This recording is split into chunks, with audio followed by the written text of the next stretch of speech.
안녕하십니까. 파네베르크 자연신학 오늘 7번째 시간 하겠습니다. 함께 읽는 책 25쪽이 되겠습니다. 지난 6강부터 이제 계속 이어지는 핵심 개념의 하나가 우연성입니다. 이 책에서는 그걸 우발성이라고 표현을 했어요. 그 자연, 세계 이런 것들이 결정론적으로 진행되는 게 아니라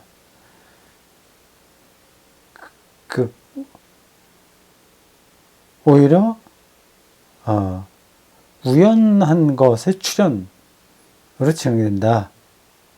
그렇게 보는 개념입니다. 아니 거칠게 표현해서 이제 그런 거죠.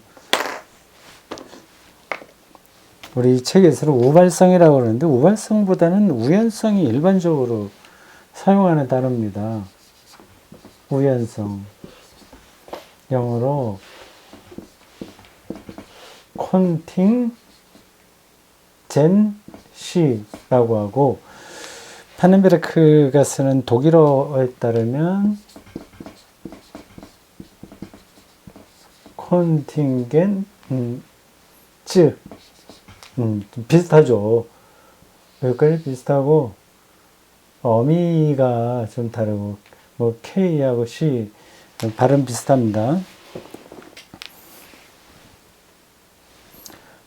컨팅겐시 혹은 컨팅겐츠 독일어로 밑에 앞에서는 영어 우연성입니다. 인터넷 사전에도 나오니까 한번 찾아보시죠. 그걸 앞 강의에서는 이렇게 표현했어요. 자연의 일반적 법칙과 개별자들의 우연성이라고 했던가요? 멋진 표현이 있었는데 아마 그럴 겁니다. 자, 파넨베르크의 자연신학을 우리가 따라가는데 꼭 필요한 개념입니다. 우발성, 우연성. 우연성이 낫겠죠, 아무래도요. 근데 이 책은 우발성이라고 얘기를 했어요. 책을 번역할 때 꼭 필요하지 않으면 일반적으로 사용하는 단어를 그대로 채용하는 게 낫습니다. 우발성 이런 쪽은 일반적으로 사용하는 단어는 아니에요. 근데 꼭 그게 필요하면 써야죠. 근데 여기서는 우연성이 든다고 저는 생각합니다. 자, 보겠습니다. 연필을 찾아보고요. 25쪽 중간쯤 되는 패러그래프입니다. 이 우연성 개념 꼭 기억해 두십시오. 다시 한번 그를 이렇게 쉽게 머릿속에 넣으면 됩니다. 결정론하고 반대되는 개념이 우연성이다 생각하면 됩니다.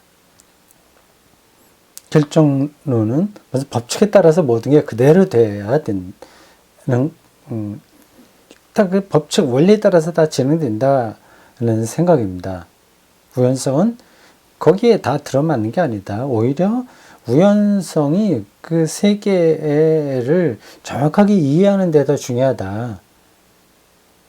이런 입장입니다.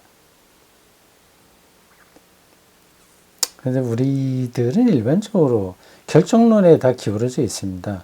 우리가 살고 있는 세상은 그러한 규칙들로 규정이 되거든요. 자, 하여튼 그 정도로 하고 본문을 읽어보겠습니다. 더 나아가 이는 자연을 역사적인 것으로 이해한다는 것을 의미한다. 자연을 역사적인 것으로 이해한다고 하네요. 자연과 역사는 완전히 다른 거 아니에요? 예. 사용과 역사. 역사야말로 우연성의 연속이죠. 심지어 그런 말도 있지 않습니까? 누구의 코가 조금이라도 높았으면 유럽의 역사가 달라졌을 거다고 하는 겁니다. 그죠? 모든 사람들의 이름이 저의 머릿속에서 점점 희미해지고 있습니다.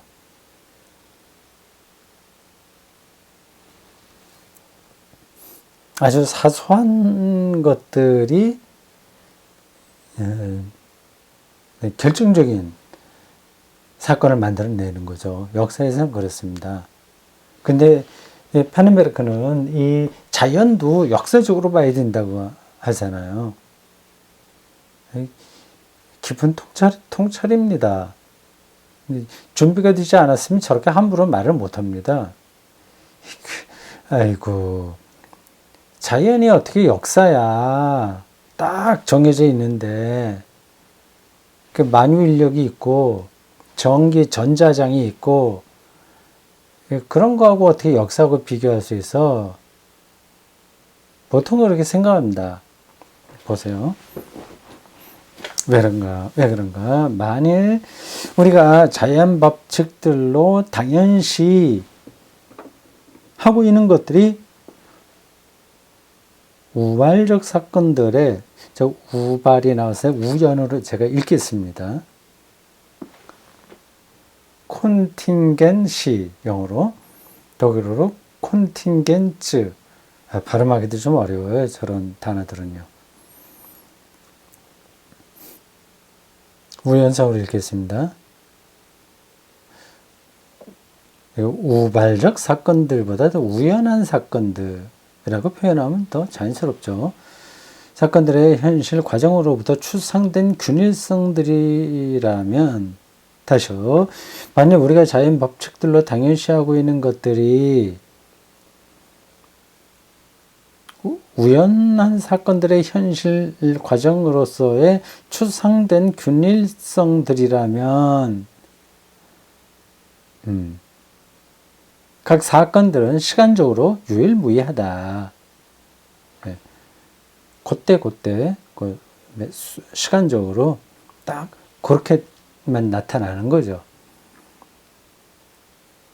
이는 파넨베르크가 그의 조직신학 2권에서 주장하듯 시간의 비가역성을 함축하고 있는 것이다. 시간은 유일무이하다.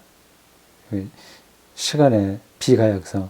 이것도 보통 비가역성이라고 안 하고 불가역성이라고 합니다. 물리학에서. 불가역 이라고 하는 건 들어보셨잖아요. 근데 이 번역자가 왜 이렇게 일반적으로 우리가 사용하는 단어로 번역하지 않고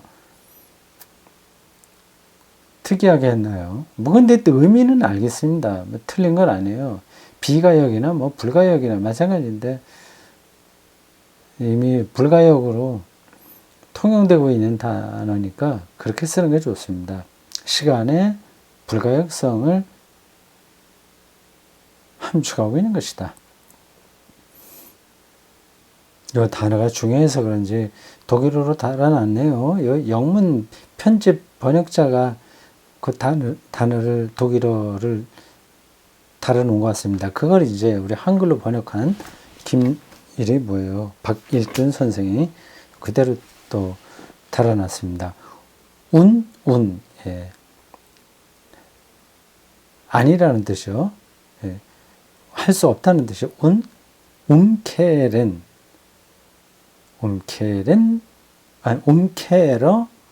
바카이트, 미안합니다. 발음이 잘못됐어요. umkehrbarkeit, derzeit.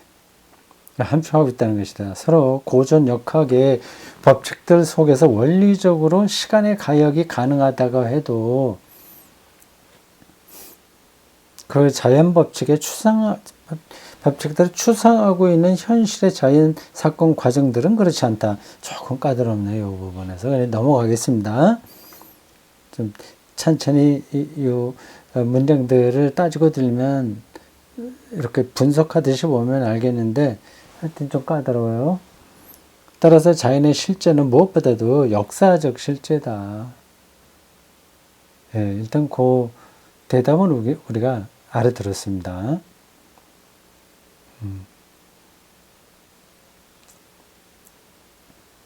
파나메리카는 연력학을 둘러싼 물리학의 ABCD죠.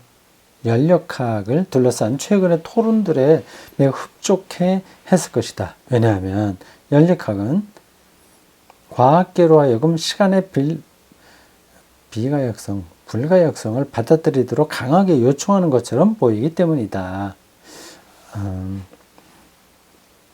어떤 논의가 되는지는 제가 잘 모르겠습니다. 파넨베르크의 우호적 비판자이면서 물리학자이자 신학자인 로버트 존 러셀은 파넨베르크를 힐난한다. 이 사람이 누군지 모르겠습니다. 미국 사람인가요? 영국 사람인가요? 로버트 존 러셀. 왜냐하면 파넨베르크는 자신의 개념들을 물리 우주론의 어휘로 번역하는 일을 게을리했기 때문이다. 그렇게까지 신학자가 다 할 수 있을까요? 신학적인 용어로 설명하는 게 최선이 아닐까요? 러셀이 보기에 연력학 분야가 우주의 역사성이라는 파넨베르크의 개념을 지지해준다고 생각될 뿐만 아니라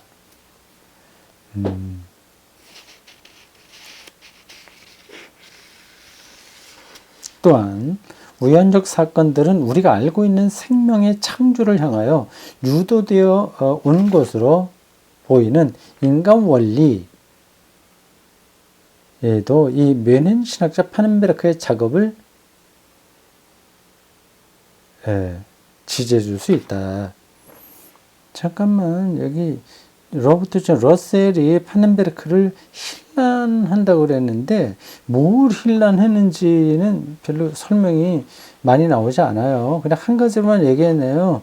그 파넨베르크가 신학 개념을 자기가 자연과학과의 관계에서 쓰고 있는 신학 개념을 물리학 언어로 번역해 주지 않았다기보다도 뭐 게을리했다. 그건데.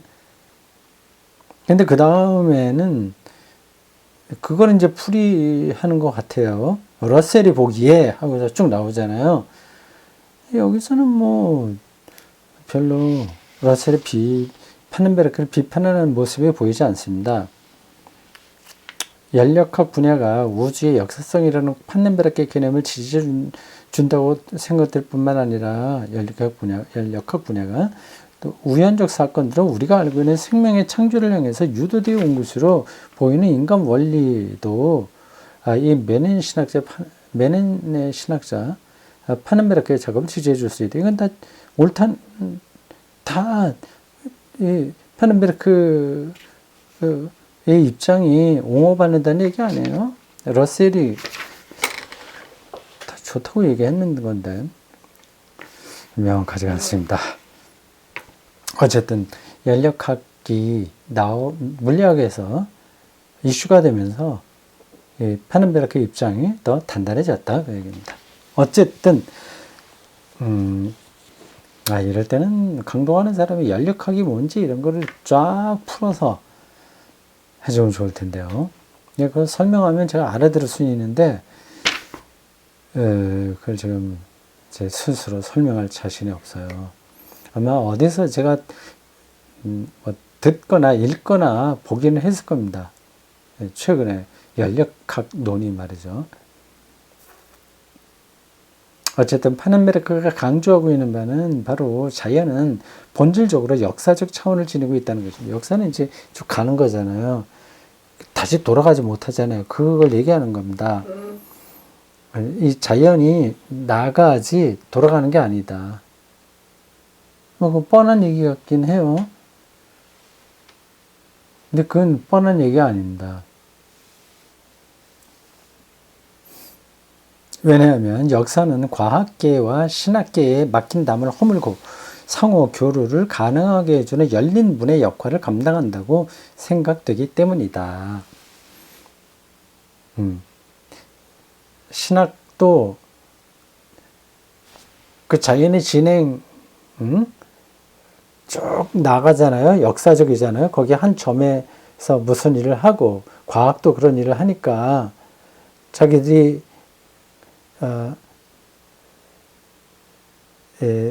포함되어 있는 그 시간의 흐름, 불가역적인 그 시간의 흐름에서 서로 상호 교류를 할 수 있지 않냐 얘기입니다.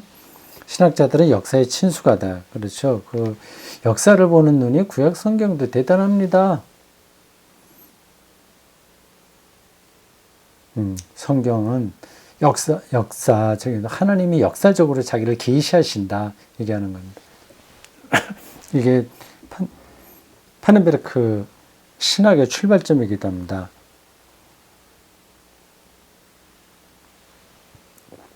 역사로서의 계시예요.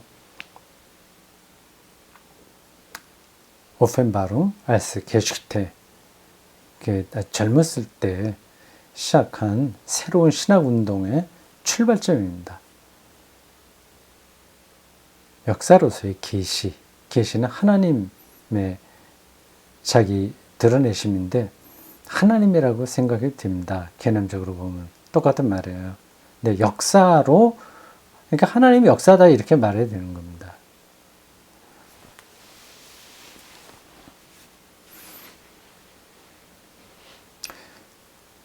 하나님은 활동한다. 그리고 그 하나님의 활동은 역사적 결과들을 갖고 있으며 그 결과들은 오직 우연적인 것으로 놀라운 거, 새로운 거를 하니 그게 이제 이 우연성하고 연관되는 겁니다.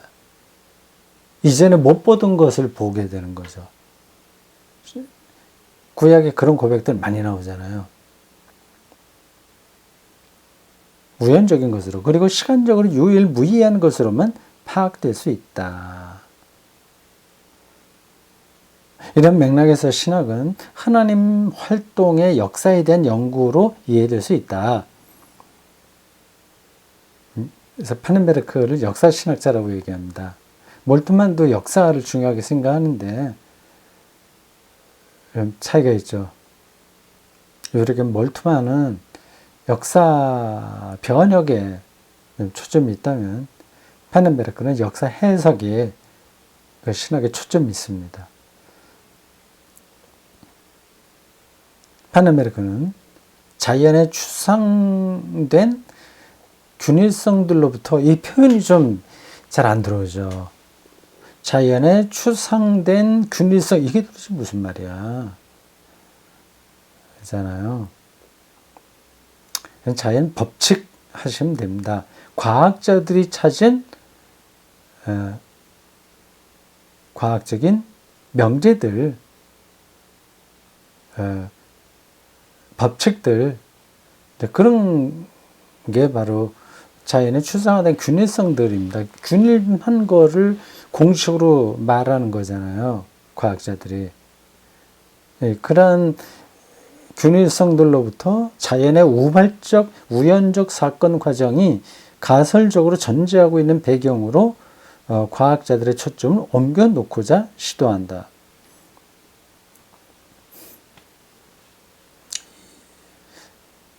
이미 성서 기자들은 그 우연한 사건들을 뚫어보고 있었습니다.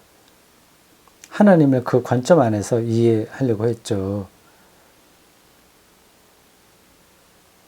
그래서 과학자들이 지금 자신들이 자연 안에서 파악한 그 명제들, 실증적으로 밝혀낸 그런 것들이 어떤 방향으로 나가야 되냐 하는 그 방향 제시, 이게 신학이 할 수 있다. 신학이 해야 된다. 과학은 그럴 때만 신학의 도움을 받아야만 과학의 길을 바르게 갈 수 있다, 그 얘기입니다. 조금 그게 무리한 주장 같기는 하죠. 근데 무리하지 않습니다. 이 세상은 과학자들이 다루어서 해결할 만큼 만만한 대상이 아닙니다. 우리가 이미 그 안에 들어가 있어요.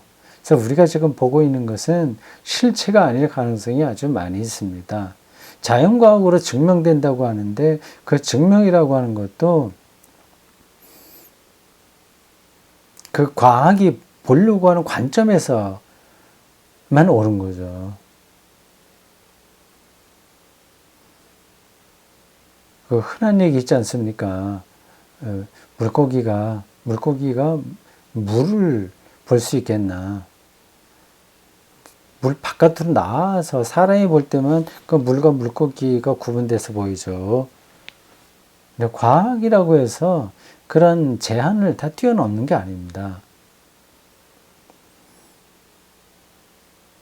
이는 과학자들의 공통의 관점에 근거하여 신학자들과의 대화를 개진해 나갈 가능성을 열어놓아야 한다는 것을 의미한다.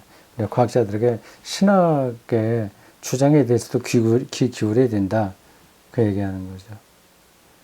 과학자들 중에서 이런 말에 귀 기울일 사람들도 있을 거고, 많은 사람들은 아니 이미 신학과 기독교의 시간은 지나갔어. 지금은 과학자들의 시간이야. 뭐 이렇게 생각하는 사람도 있겠죠. 신학자들에게 다니엘 사건들과 평행하는 자연의 영원한 형상들은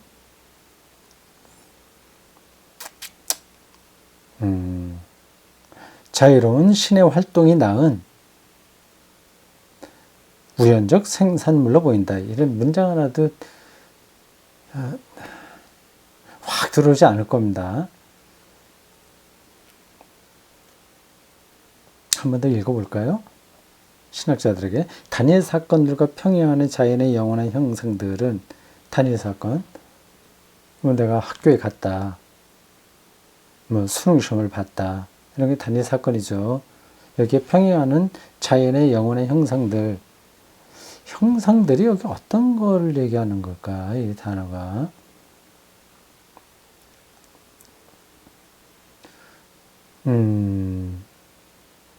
이거 설명 그만둬야 되겠습니다. 자연의 문제와 우리 인간 일상에서 벌어지는 뭐 학교, 뭐 수능 이런 거하고 연관시켜서 하려니까 개별 단위 사건들을 예를 들다 보니 조금 엉클어진 것 같습니다. 다른 예를 들어야 되는데 지나가겠습니다. 무엇보다도 세계의 진정한 실존은 하나님에 의한 자유와 사랑의 활동 결과다. 이런 것들을 자연과학자들 앞에서도 우리가 설득력 있게 얘기할 수 있어야 됩니다. 자연과학을 무시하면 정말 안 되지만 그걸 절대화해도 안 됩니다. 그들이 말하고 있는 추상화된 뭐 단일성, 균일성 이런 것들은 그때에만 맞는 거예요. 그때만. 그 시간 그 안에서만. 앞으로 미래에 어떻게 될지는 아무도 모릅니다.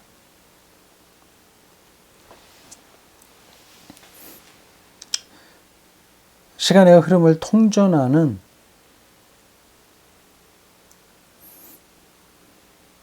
이 번역자가 너무 이제 멋있게 번역을 하려고 하다 보니까 이렇게 표현해 통전 뭐 알아듣긴 하겠는데 일부러 그렇게 번역할 건 없어요. 시간의 흐름을 꿰뚫는 뭐 이렇게 하는 게 훨씬 낫죠. 시간의 흐름을 꿰뚫는 자연의 균일성은 바로 하나님이 세계를 계속 그리고 신실하게 조망하고 있기 때문이다.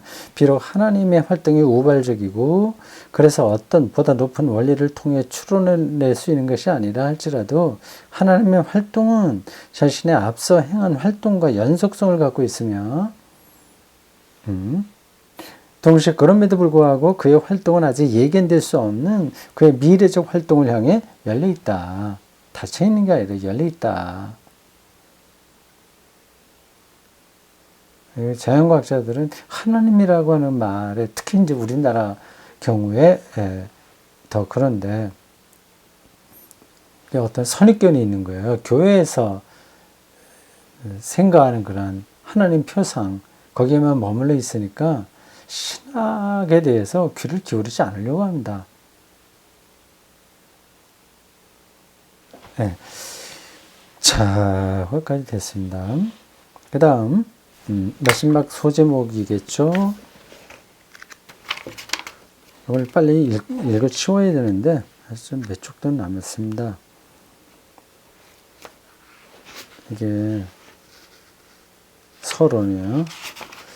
오늘 하고 그 다음에 2번 더 해야 될 것 같습니다. 창조 보존 지배 소제목이 그렇습니다. 이거 우연성 기억해 두십시오. 컨팅겐시, 콘티겐즈. 네.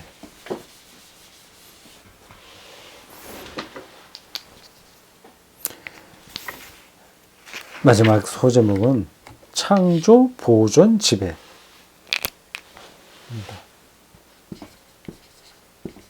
창조, 그 다음에 보존, 지금 보존하고 지금 창조가 보존되는 거죠. 그리고 지배. 세 가지 개념으로 요 마지막 단락이 설명되고 있습니다. 본서와 조직신학에서 파넨베르크의 조직신학. 이 본서는 이 사람 테드 페터스가 편집한 요 책 요거죠. 여기에 파넨베르크의 아티클이 7개 들어 있습니다. 요 글과 조직신학, 파넨베르크의 책 조직신학 3권으로 되어 있습니다. 대단하죠? 그 책이.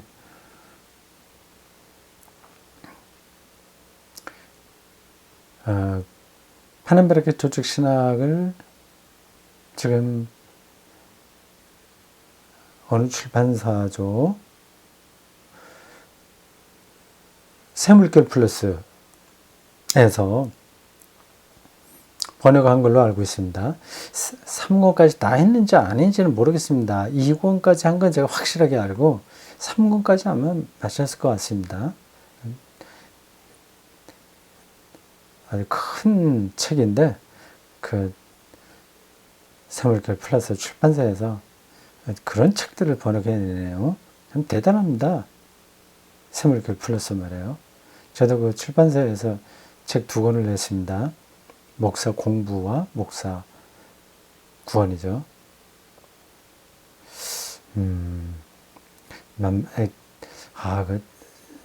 비교적 다른 출판사에 비해서 신생 출판사인데, 그리고 젊은 목사가 하시는 건데,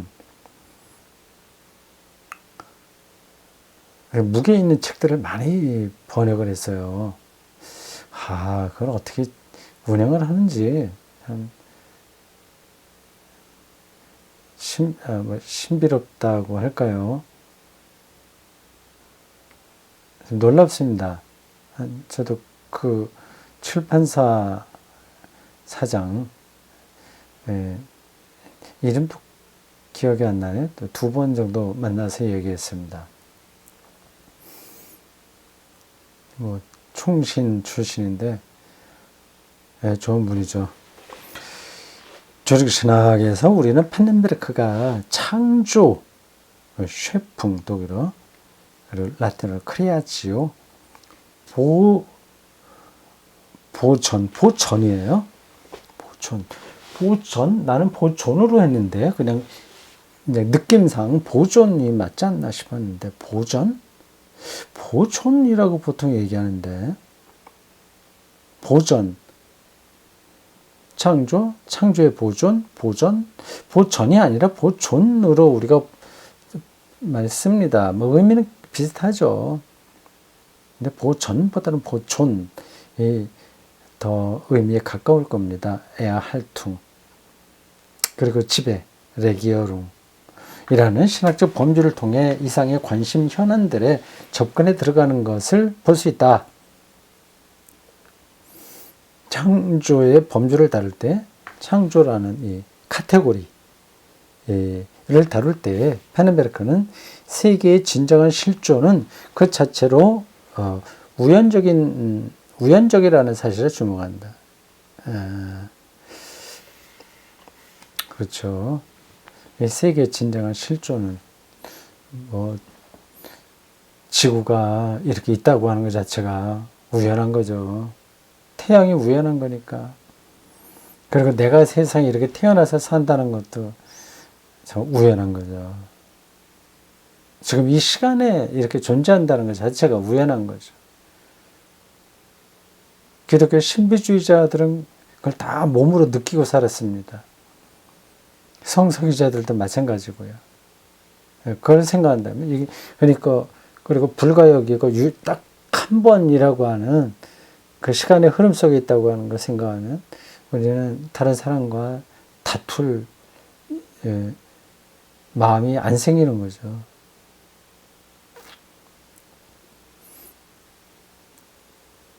마치, 외발 자전거를 타고 막 어디를 구경하면서 이렇게 막 가고 있는데 그런 사람은 외발에서 쓰러지지 않으려고 그 중심 잡기 하고 옆에 꽃을 보고 새들을 보고 향기를 맡고 하는데 집중하지 않겠습니까? 그러니까 그런 사람들은 주변에서 누가 맛있는 걸 먹냐 아니냐 그런 거 부러워하지 않고 누가 욕을 한다고 해서 그 기분 나쁘게 생각하지도 않겠죠. 진정한 실존은 그 자체로 우연적이라는 사실에 주목한다. 이건 뭐 아주 특별한 거 아니고 뭐 다 일반적으로 알고 있는 겁니다. 근데 그걸 알고 있는 거하고 그걸 주목하는 거하고는 차이가 있어요. 어떤 자연 법칙도 세계가 존재할 것을 요구하지 않는다. 이건 물리학에서도 다 그렇게 말하고 있습니다. 것들이 있잖아요. 그것을 맞춰보면 그게 그에 따라서 지구가 꼭 있어야 될 당위는 없어요. 그게 앞에서 말한 연력학 그거하고 연관되나? 세계는 존재하지 않았을 수도 있다. 좀 느낌이 새롭죠? 신학자가 이렇게 이야기하면서 과학과의 대화를 시도한단 말이야. 좀 놀랍죠? 신학자들은, 대가들은 알 거 다 압니다. 과학과 철학과 예술, 소설, 문학, 시, 세계 이런 것들을 다 꿰뚫고 있습니다. 어느 한쪽으로 이렇게 전문적인 영역을 확보한 사람은 이제 다른 것도 조금 노력하면 확보가 되죠. 신학자들이 신학적인 용어로 어떤 걸 이야기하나 그 안에는 다른 전문 분야도 다 포함되어 있습니다. 개인적으로 차이는 많죠. 그게 전혀 안 된 사람도 있긴 있습니다. 하지만 엄연히 존재한다. 자연 속에 내재하는 어떤 규칙도